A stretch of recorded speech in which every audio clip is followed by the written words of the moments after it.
Das ist der Thales und das ist der Eiki. Und wir sind die Bright Brothers. Und willkommen bei einer sehr besonderen Episode. Das ist unsere erste deutsche Episode hier von Uncovering Personalities with the Bright Brothers. Und heute haben wir auch zu Gast hier eine Filmproduzentin, Marketingmanagerin, lange Zeit Geschäftsführerin bei German Films und die erste Frau an der Berlinale Spitze, Mariette Rissenbeek. Willkommen, Mariette. Hi, Mariette. Hallo, ich freue mich sehr, dass ich hier bei euch bin. Also ich bin Mariette Rissenbeek, das habt ihr schon gesagt. Ich bin, glaube ich, schon ungefähr 40 Jahre in der Filmindustrie. In Deutschland bin ich gekommen, weil ich Deutsch studiert habe in den Niederlanden und bin dann nach Berlin umgezogen und habe mich gleich für einen Job als Dramaturgin bei einem Berliner Verleih interessiert. Und nach ungefähr 9 Jahren im Verleih habe ich angefangen als Producerin bei einem Berliner Produktionsunternehmen, weil ich doch ganz neugierig war, wie man Filme produziert, wenn man sich schon so viel Mühe mit der Vermarktung macht. Das hat mich eigentlich wahnsinnig interessiert, weil man sehr mit den Filmschaffenden, mit den Kreativen arbeitet und auch selber dadurch sich kreativ fühlen darf. Nach einer Weile hatte ich aber auch noch mal das Bedürfnis zu gucken, weil das Unternehmen hat sehr viele deutsche Filme, also nur deutsche Filme produziert, wie es international im Filmgeschäft aussieht und habe dann für German Films, die den deutschen Film im Ausland vermarkten, lange gearbeitet, sowohl in der Festivalarbeit wie auch der allgemeine Geschäftsführerarbeit. Und das hat mich wahnsinnig hat mir Spaß gemacht, weil man dadurch sehr viele Menschen weltweit kennenlernt und auch versteht, dass manche Filme in Deutschland oder Frankreich funktionieren, aber in Japan oder China nicht. Es ist sehr interessant gewesen, diese kulturellen Unterschiede weltweit zu spüren. Und dann bin ich zuletzt, und das hat mir natürlich auch sehr viel Freude gemacht, bei der Berlinale 5 Jahre Geschäftsführerin. Für mich das weltweit wichtigste Festival, auch wenn manche Leute natürlich Cannes und Venedig auch in einem Atem nennen. Und die sind auch 2 sehr, sehr wichtige Festivals, die nochmal so ein breites Publikum erreichen. Aber in Berlin ist es schon für den unabhängigen Film wirklich die große Plattform, wo viele Menschen hinkommen, um entweder neue Projekte anzustoßen oder interessante Filme zu finden, Kontakte zu knüpfen. Also das ist eine tolle Arbeit gewesen und die hat mir sehr viel Spaß gemacht. Und jetzt, als mein Vertrag abgelaufen ist, ich hatte einen 5-Jahres-Vertrag, habe ich beschlossen, mich wieder mehr Projekten, also Stoffen, Drehbüchern und Filmemachern zu widmen und arbeite jetzt mit 4 verschiedenen Menschen an ihren neuen Filmen. Ach, echt schön. Das war ich in der Nutshell. Und wie gesagt, geboren in den Niederlanden. Also auch als Niederländerin kann man in Deutschland Karriere machen. Super toll. Ja, das ist cool. Also an sich hast du ja schon das Internationale in dir, schon von Niederlanden nach Deutschland und dann auch in der Arbeit mit den Filmen. Und ich finde das echt cool, ne, dass du zuerst mit dem Verleih begonnen hast und danach in die Produktion, um zu schauen, wie das dann funktioniert. Und ich glaube, ja, passt super gut unser Thema hier für diese Episode, Vorteile internationaler Kooperation und Netzwerke. Ich glaube, da werden wir einige interessante Themen haben. So, erstmal ich glaube, beginnen wir mit German Films, weil German Films hat ja an sich schon diese Aufgabe der internationalen Vermarktung von deutschen Filmen. Ich würde sagen, wie siehst du die Funktion von German Films im internationalen Szenario in Sachen Kooperation? Also für Deutschfilme, ja, genau. Also für mich, es ist jeder, wie soll ich das sagen, jede Person, die die Geschäftsführer bei so einem Unternehmen übernimmt, hat natürlich eine eigene Vision. Für mich war das sehr stark so, dass man einerseits dabei unterstützend tätig sein wollte, deutsche Filme, wenn sie ins Ausland reisen können, weil ein Festival sie eingeladen hat, dass man dann möglichst viel Aufmerksamkeit für diesen Film schafft. Und German Films hatte ja ein Budget für Marketingmaßnahmen, kann auch mal einen Empfang organisieren beim Toronto Film Festival, wenn da ein deutscher Film läuft. Oder man kann eine deutsche Filmwoche organisieren in Paris oder New York oder Moskau und dann auch örtliche Verleiher und örtliche Kinobetreiber einladen, damit die diesen Film entdecken. Also ich habe German Films so als Verstärker gesehen für die Sichtbarkeit der Filme im Ausland, weil man möchte, dass möglichst viele Leute auch Filme sehen und dass die Filmschaffenden im Ausland auch erkannt werden, also gesehen werden, erkannt werden. German Films macht ja keinen Gewinn. Man bekommt eine Förderung vom Bund oder von der Filmförderungsanstalt und mit diesem Geld macht man möglichst viel, um die deutschen Filme im Ausland zu präsentieren. Wir haben auch an einigen Orten Co-Produktionstreffen organisiert. Es ist ja was anderes, einen fertigen Film natürlich zu bewerben oder zu schauen, wie können neue Projekte vielleicht auch international finanziert werden. Und diese internationale Finanzierung ist einerseits natürlich für das Budget notwendig, wenn man das von Deutschland aus nicht alleine finanzieren kann. Aber gleichzeitig ist es auch ein sehr frühes Feedback zum Filmprojekt.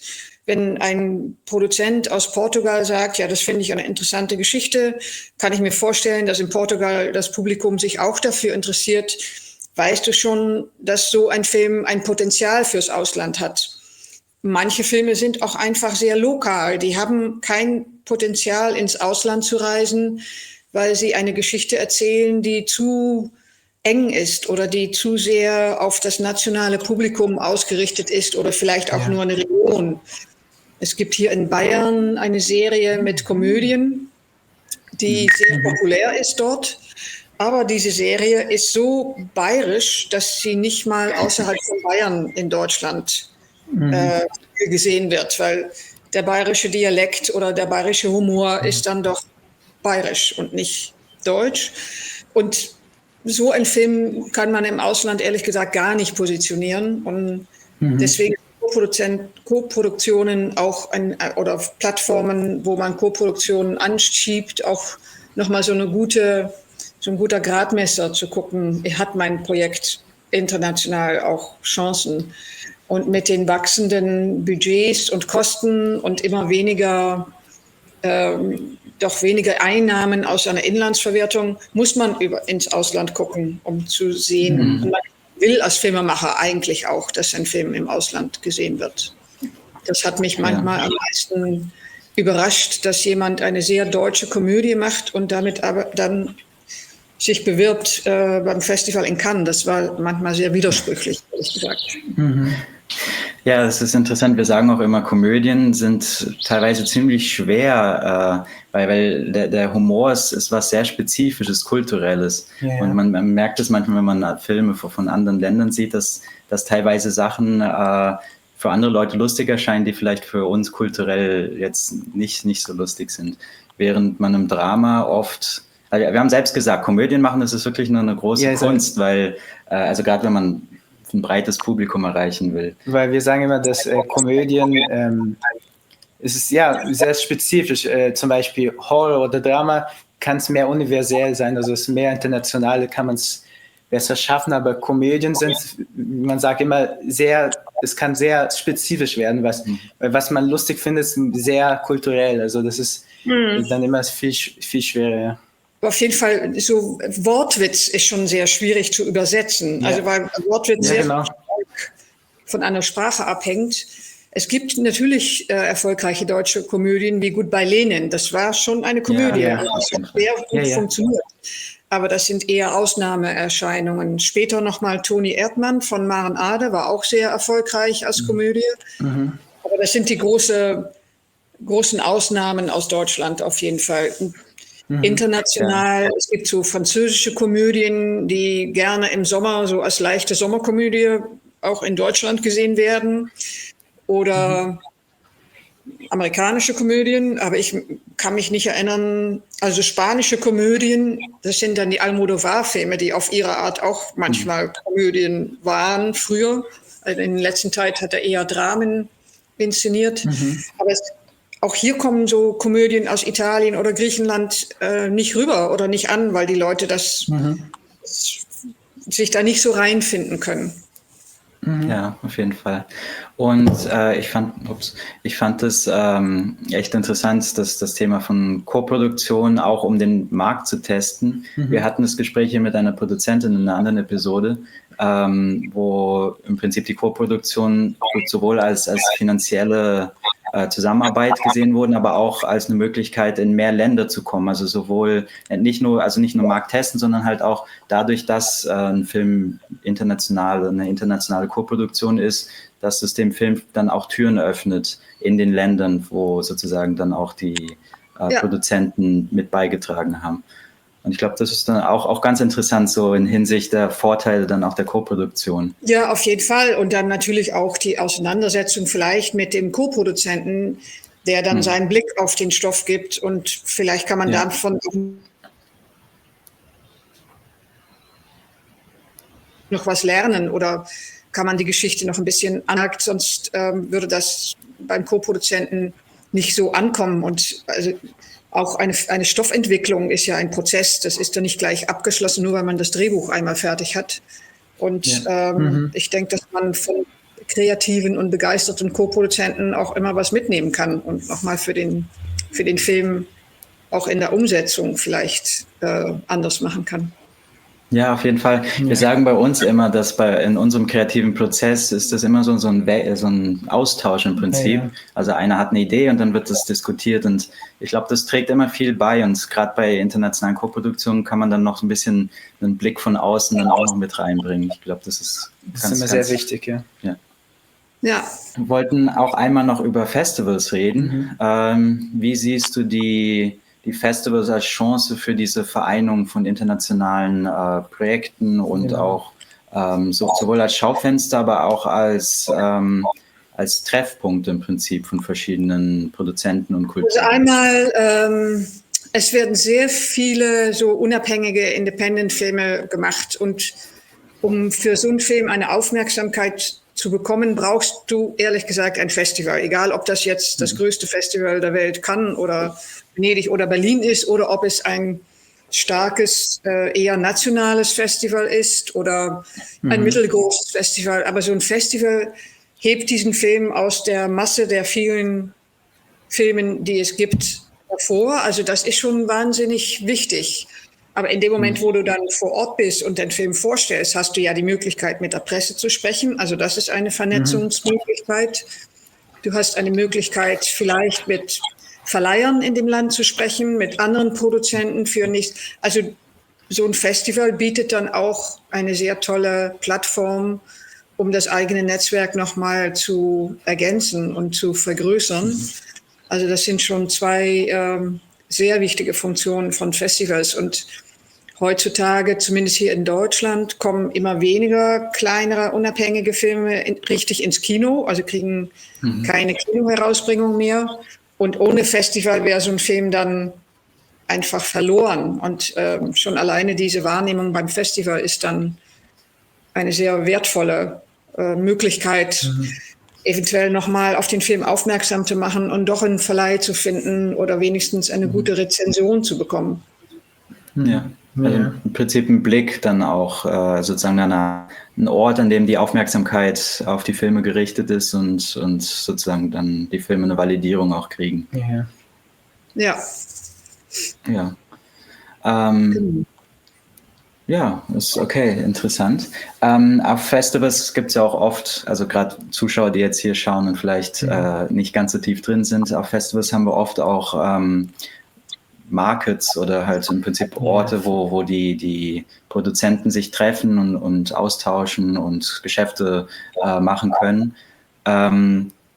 Wie siehst du das als Chance auch für Kooperationen und Also ehrlich gesagt hat das in den letzten 10, 15 Jahren, glaube ich, sehr zugenommen. Und man sieht daran, wie wichtig es ist, Momente zu schaffen, in denen man andere Leute kennenlernen kann und sie von einem Projekt oder von einer Idee oder von irgendetwas zu überzeugen. Und das ist in einem persönlichen Gespräch, wenn du jemand vor Ort triffst, doch sehr viel effektiver, als wie wenn du über 3 Ecken von jemand einen Namen bekommst und eine Telefonnummer und irgendwo auf einer anderen Seite der Welt anrufst. Also diese Plattformen, die alle heutzutage auf eine sehr professionelle Manier arbeiten, auf eine sehr professionelle Weise, finde ich wirklich wichtig. Und zum Beispiel das Thessaloniki Filmfestival in Griechenland hat den Agora-Plattform, wo sich Produzenten treffen, wo aber auch Workshops oder Masterclasses stattfinden,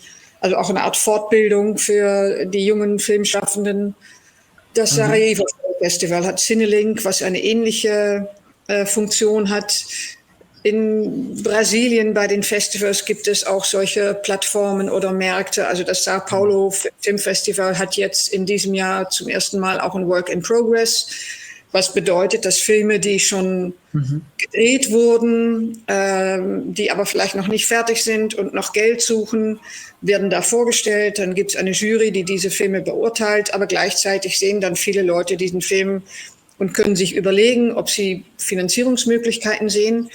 Also diese Märkte sind schon immer sehr viel intensiver bemüht heutzutage, um auch die Filme und die Filmemacher zu unterstützen und auch in der Gestaltung des Films zu unterstützen. Das war vielleicht früher, also ich bin wirklich, wie gesagt, 10 Jahre Tobis-Film, da war ich in den 90er Jahren in Cannes auf dem Filmmarkt, hat man vor allem fertige Filme geguckt. Man ist in die Vorführungen reingegangen, hat überlegt, ist dieser Film für Verleih in Deutschland geeignet, ja oder nein.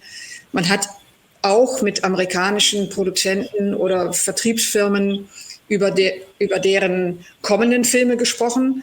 Aber ein Markt für unabhängige Filme gab es in den 90er Jahren in Cannes nicht. Also da gab es nicht diese Ort, wo sich Leute begegnen, um über Stoffe zu sprechen, um über Projekte zu sprechen im Independent-Bereich. Und diese Veränderung finde ich ganz wichtig, dass mehr so dieser persönliche Austausch möglich wird und Leute dann wissen, wenn ich nach Venedig reise, Venedig hat auch so einen Marktplatz, dann treffe ich wahrscheinlich viele Leute aus Italien oder Anrainerländern. Da trifft man jetzt nicht so schnell dann einen asiatischen Produzenten, aber man weiß so ein bisschen, welcher Markt, für welche Art von Film oder welche Region besonders hilfreich ist. Und wenn man sich damit gut auseinandersetzt, dann kann man dadurch auch sehr effektiv arbeiten. Dann weiß man, wenn ich jetzt weiß ich nicht, jetzt muss ich überlegen, wenn ich nach London fahre, bekomme ich solche und solche Produzenten wahrscheinlich auf dem Markt zu sprechen. Und wenn ich also ich war jetzt vor ein paar Wochen in Kirgisistan, in Zentralasien, und auch da gibt es natürlich viele Produzenten, die Partner suchen und und das hat man da sehr stark gespürt, die auch diese Öffnung, sage ich mal, nach Westen suchen. Also zentralasiatische Staaten waren eher Richtung Asien auch unterwegs oder vielleicht Richtung Russland, aber nicht so per se Richtung Westeuropa oder noch weiter westlich. Und das hat sich jetzt geändert. Und dann ist es sehr interessant, an so einem Markt teilzunehmen und völlig neue Akteure kennenzulernen, also und neue Filmarten kennenzulernen. Also man kann da auch was entdecken und sich nochmal selber neu inspirieren lassen. Ah, super, echt toll. Und das finde ich echt interessant, so diesen Wandel, den du beobachtet hast.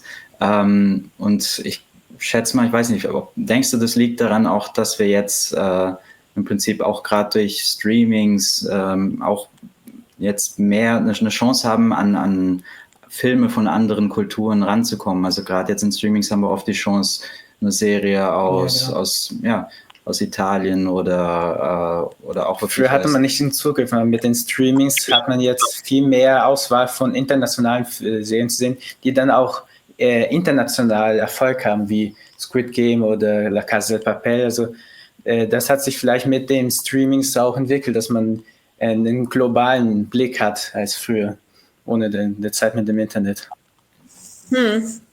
Ja, und ich denke, wenn ich das richtig weiß, ist bei den Streamings auch immer mit Untertitel. Also man hat die Originalsprache im Ton und Untertitel in der Landessprache, oder?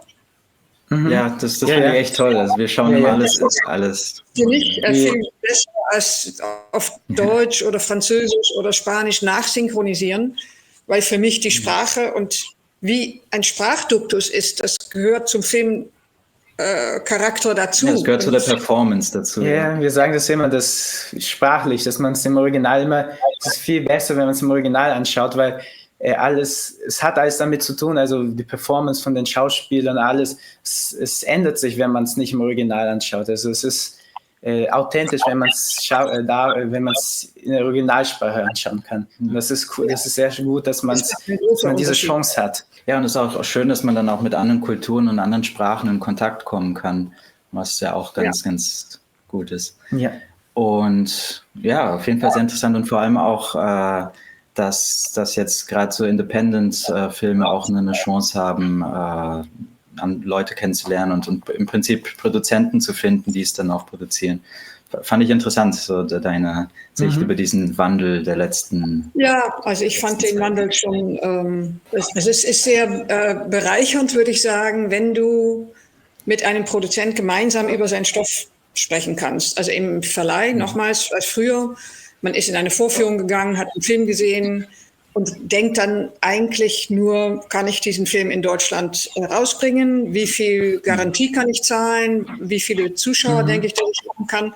Also das ist gleich ein eine Businessfrage. Und auf dem Filmmarkt ist es vielmehr eine kreative, man kann da irgendwie mehr von sich selber nach vorn bringen und noch Ideen haben oder irgendwie sich gemeinsam noch ein paar Fragen stellen, was für Casting wäre gut oder gibt es schon einen Kameramann. Also es ist viel befriedigend, rewarding, finde ich, als interessant. eine Bewertung von einem bestehenden Film zu machen.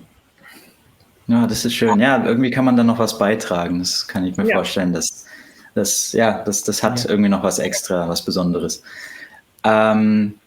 Ja, ich glaube, ich würde sagen, genau, bevor wir zu unseren 2 Segmenten kommen, hätte ich noch eine Frage, nämlich, du hast ja gesagt, dass du gerade zusammen mit Leuten an Projekten arbeitest.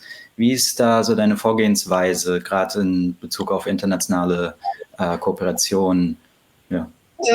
Also ich hatte ehrlich gesagt, als ich nach 5 Jahren der Berlinale Vertrag ausgelaufen war, hatte ich selber noch nicht so richtig eine Vorstellung, was ich genau machen will. Und dann ist aber ziemlich schnell einfach ein junger Filmemacher aus der Türkei auf mich zugekommen, der einen Film machen will und der mich gefragt hat, ob ich ihn unterstützen kann. Also er ist auf mich zugekommen. Und ich war da gerade in der Jury beim Istanbuler Filmfestival gewesen, habe so ein paar von den Filmen dort gesehen. Das waren alles junge Nachwuchsregisseure mit ihren Filmen im Programm aus der Türkei und dachte, das ist erstmal spannend. Also ich finde es auch immer ganz schön, nicht so typisch deutsch Sachen zu machen. Also manchmal ist es gut und manchmal ist es auch schön, was anderes zu machen. Und dann, also mit ihm habe ich dann gleich an dem Stoff gearbeitet und wir sind jetzt auf der Suche nach Co-Produzenten. Dann hat eben jemand anders mich eine gleiche Frage gestellt. Also die irgendwie lade ich durch mein Verhalten dazu ein, sage ich mal, dass Leute mich fragen, ob ich sie begleiten kann. Jetzt habe ich ein Projekt von einem deutsch-französischen Paar, also es ist ein Produzent und eine Regisseurin. Und es soll auch ein Stoff werden über einen französischen Strafgefangenen oder Zwangsarbeiter in Deutschland im 1944. Also da bin ich auch mit in der Drehbuchentwicklungsphase. Und dann habe ich noch einen jungen deutschen Regisseur von einem Dokumentarfilm, den ich kürzlich gesehen habe, als ich in der Jury bei einem Naturfilmfestival hier in Deutschland war. Und sein erster Film hat mich sehr beeindruckt, weil es zwar ein Dokumentarfilm ist, aber er wird sehr erzählerisch erzählt. Also es ist jetzt kein Reportage, sondern richtig eine Geschichte wird erzählt da in diesem Dokumentarfilm. Ich bin neugierig auf seinen nächsten Stoff. Und dann hat mich auch tatsächlich eine brasilianische Filmemacherin gefragt, die habe ich vor 2 Jahren in Sao Paulo in der Jury kennengelernt. Da waren wir beide in der Jury. Also da muss ich auch sagen, dass es natürlich ein Privileg von mir ist oder für mich ist, dass ich so oft in Jurys eingeladen werde und dann jetzt über Sao Paulo, jetzt bin ich in Kairo in der Jury von einem Kurzfilmfestival.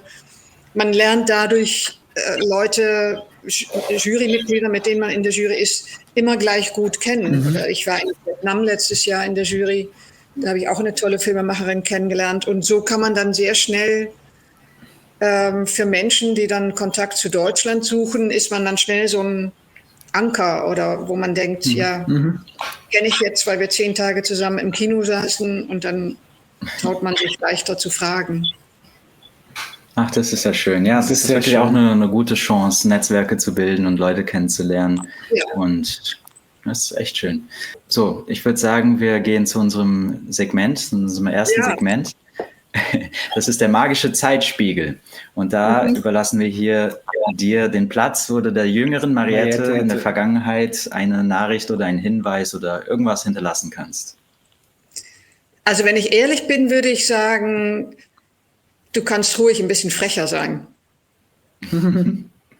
Ich bin manchmal vielleicht zu zurückhaltend gewesen und es hat ein bisschen zu lange gedauert, bis ich festgestellt habe, dass man für bestimmte Ziele und Ideale doch auch wirklich kämpfen darf und dass man nicht irgendwie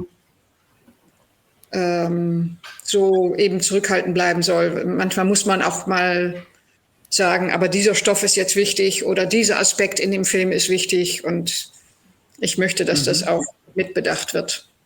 Ach, schön, echt. Und es ist sehr wichtige Nachricht, welche wichtige Hinweise und auch gerade für die jungen Leute, die hier zuschauen, vielleicht auch ein guter Anstoß, wer weiß.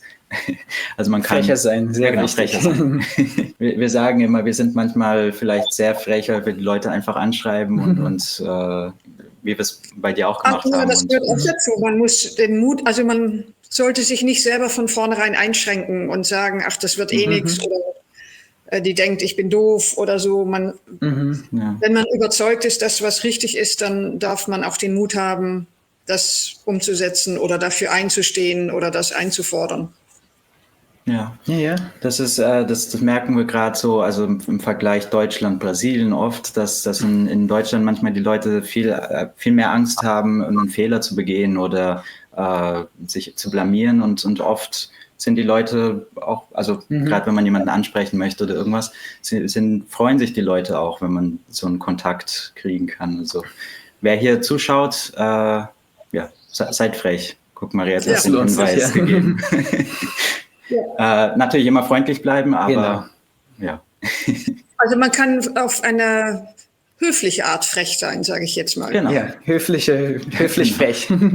Das ist sehr gut. Das ist das Beste. Das ist das Beste der beiden. Gutes Gleichgewicht. Gutes Gleichgewicht, genau. Schön. So, dann machen wir das. Genau, zweites Segment. Frag die Bright Brothers. Da drehen wir das Spiel einmal um. Wir kennen uns jetzt seit einer Weile. Ich habe euch kennengelernt in Brasilien und dann haben wir uns auch hier in Berlin gesehen. Und ich frage mich, welche Filmsprache oder welche Filmlandschaft ihr euch eher zuordnet, der brasilianischen oder der deutschen? Oder ja, gut, interessante Frage, sehr gut. Also ich würde sagen, dass wir lieben die beiden Seiten. Es gibt Sachen, die es in Deutschland gibt, die es nicht in Brasilien gibt. Das ist die schönen Palmen und alles, die ganze Natur ist ganz anders. Aber in Deutschland sind die Wälder auch düstere. Also da kann man eher Horrorfilme machen. Also beiden Seiten sind verschiedene, aber es ist super. Die beiden sind super zum Film. Also es kommt darauf an, was für eine Geschichte man erzählen möchte. Und dann kulturell ist auch interessant, dass man verschiedene Themen ansprechen kann. Tatsächlich würde ich sagen, sind wir im Moment mehr im brasilianischen Kino unterwegs. Ja. Aber deswegen suchen wir jetzt auch gerade dieses Bindeglied dann auch wieder zu Deutschland. Weil wir Söhne beider Länder sind, möchten wir ich finde diese Verbindung sehr interessant. Verbindung stärken und weiter herstellen. Wir haben ja auch unsere Produktionsfirma hier in Brasilien. Genau. Aber wir haben auch schon Ideen für Projekte. Also unser ein Projekt ist jetzt gerade auf Brasilien ausgelegt. Ist im Prinzip ein Film mit starkem Fokus auf Naturschutz und eine lokale Legende hier.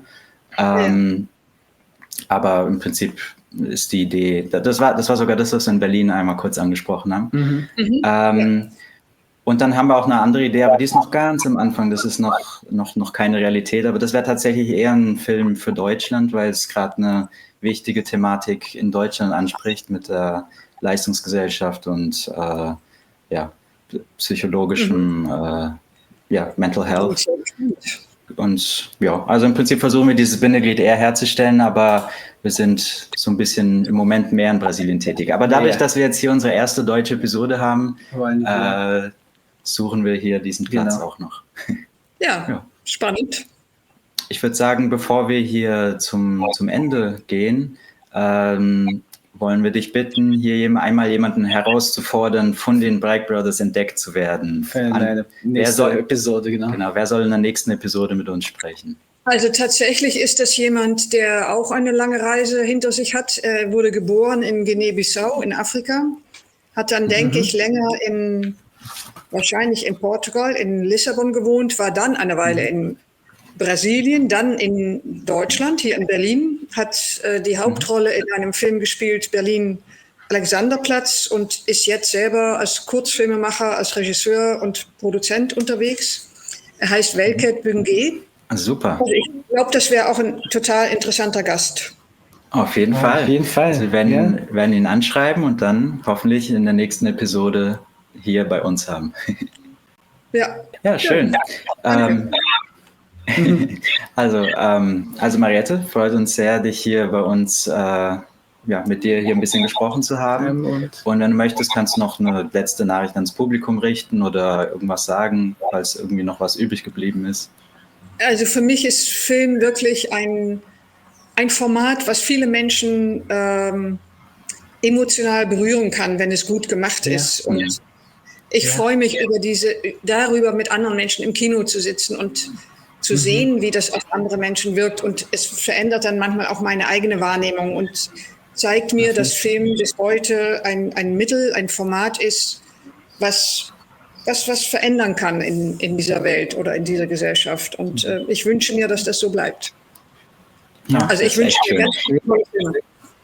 Das ist schön. Wir sagen das immer, dass eigentlich dass Filme Empathie auslösen können und dass die Filmemacher oder Künstler generell Ärzte der Seele sind.